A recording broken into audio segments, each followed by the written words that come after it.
carnivore versus animal-based. Honestly, why the conflict?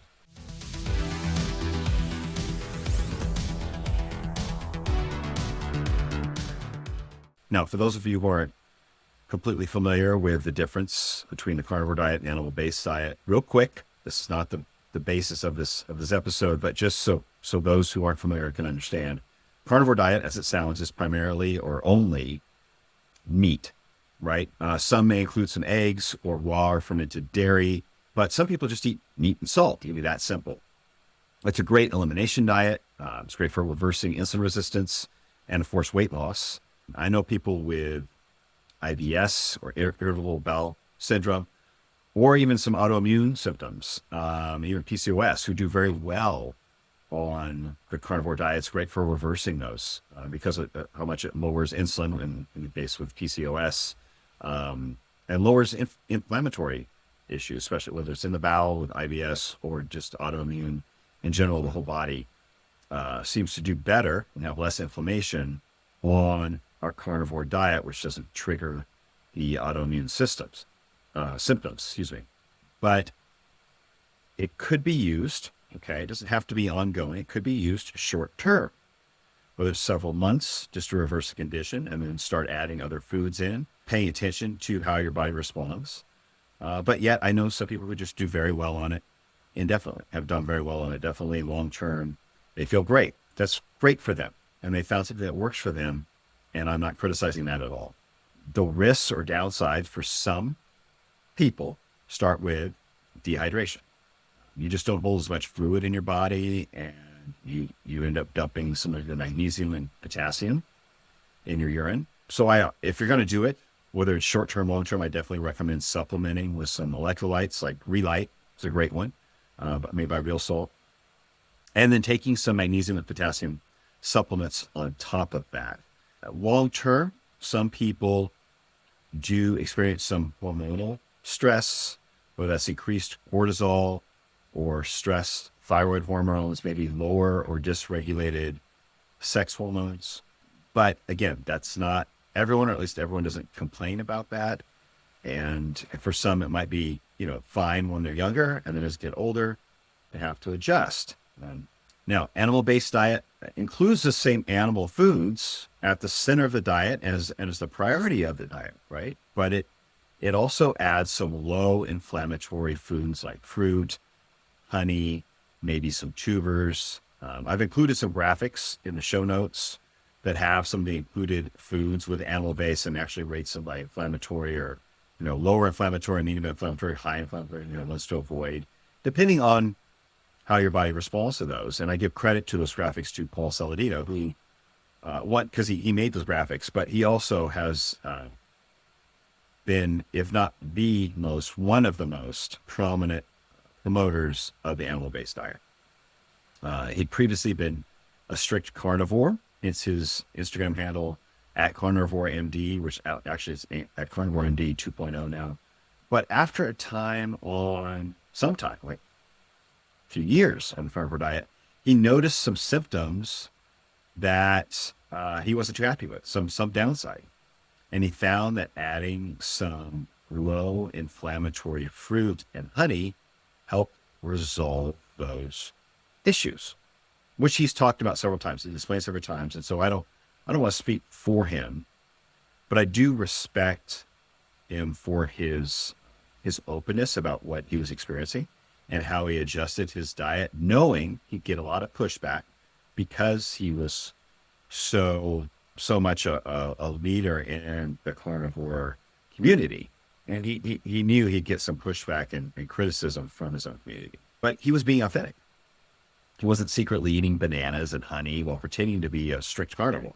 He was sharing his journey and what he was finding as he went through it. And so I can tell you, I personally experienced some of the same symptoms from the stress of just combining a low carb diet with intermittent fasting and some intense fasted workouts on a level that created more metabolic stress than I could adequately recover from. And so I was really leveraging all of those strategies, which are great strategies and tools for improving metabolic health, but I was over indexing. And my age could certainly be a factor in my ability to recover from all of those stressors as well. I think that's just a normal part of age. We cannot recover as quickly or from as much stress as we could when we were younger. Now, I looked great, but I felt fatigued and I had a lower quality sleep than I really wanted. My blood work showed elevated TSH, which is a thyroid stimulating hormone. So my actual T3 and T4 were in normal ranges, but my body was working extra hard to maintain that, which is why the TSH was elevated. When I backed off on the fasted workouts a bit, I mean, I just didn't do as many. I still work out fasted sometimes, but I had a little more rest time in there, maybe a little shortened it, a little less intensity, working a little more mobility now than heavy lifting. And I added a bit more carb to my diet, or fruit. But again, it's primarily fruit and sweet potatoes, usually around or like after my workout with the sweet potatoes. A little fruit in the evening. It just helps. It seems to help me sleep as well. And I don't follow an intermittent fasting schedule as many days of the week. Before it was almost every day. And sometimes I'd really push it to the night eating until about 2 or 3 in the afternoon. With a 1 day a week that I did a 24-hour like dinner to dinner fast. And I still include that, but I just don't do the intermittent fasting as many days. My TSH came back down to normal ranges. I was sleeping better. I feel less fatigued. I just have more mental energy.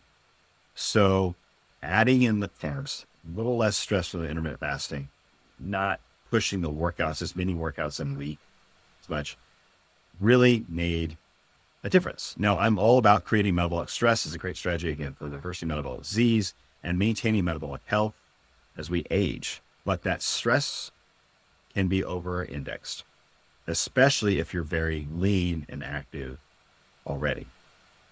So I think from this, we need to take a look at what's happening and how each of us respond a little differently to different diets, different strategies, right? And avoid getting caught up in dietary dogma.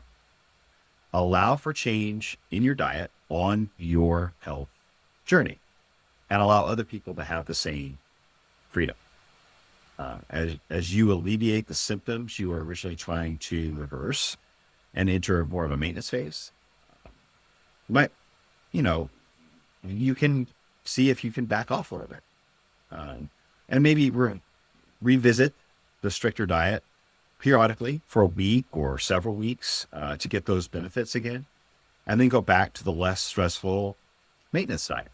There's nothing saying you have to stay the same all the time forever and ever, right? We can phase in and out of stressful times for 6 weeks maybe, and then go back to something that's a little more maintenance that allows us to recover better. But figure out what works best for you and understand it may change over time, again, as you age. But don't get so romantic with your ideology that you ignore how your body is responding currently. We should always be learning and progressing and letting people find out what works best for them, honestly, on their own journey. No one has it all figured out for everyone, or even for our future selves. We're always going to need to adapt. Now, followers of these two diets should not be in conflict with each other at all. I mean, there's some, not all, but some are incredibly critical of people who shifted from carnivore to animal-based. Really, to me, it sounds like you're acting like a bunch of vegans, to be honest, like they left your cult. That's not healthy right there. It's silly. And anyone keeping animal-based nutrition at the center of their diet and avoiding processed foods is on the same side. The true ideological enemy is the one that claims animal foods and saturated fat are bad for us, for not sustainable, and telling people to limit them or replace them with plant-based options. That's who we really need to be pushing back against. And this includes the Academy of Nutrition Dietetics and the Dietary Guidelines Council and the USDA. I mean, just in 2022, there were a couple of different research articles, published articles, peer-reviewed, that were then followed up by several media articles about those research articles, showing that 95% of the U.S.'s Dietary Guidelines Committee had conflicts of interest with the processed food companies and the pharmaceutical industry. And the Academy of Nutrition not only receives a large amount of their funding from the largest processed food companies, but the Academy also holds stock in those companies, and some of their members were actually paid board members of those processed food companies. So they're directly profiting from the processed food company. Now, these are the people who create the education for and certify our registered dietitians. These are the true ideological enemies of our health, because they're the ones who are creating government policy and teaching this policy to our children and to doctors, and continuing to proliferate it in any way they can as a standard.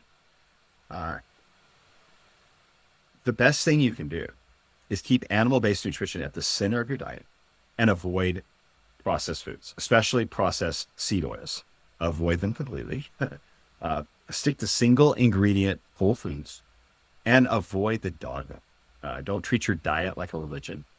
Allow yourself to progress, make changes, flow back and forth between dietary strategies if that works for you. Check your blood work frequently, at least twice a year, if not 3 or 4 times a year, to make sure that the changes you want to make are actually showing up in your biochemistry. Let's continue to learn from each other and allow others to have different results and different needs than we do, because that's how community is supposed to live.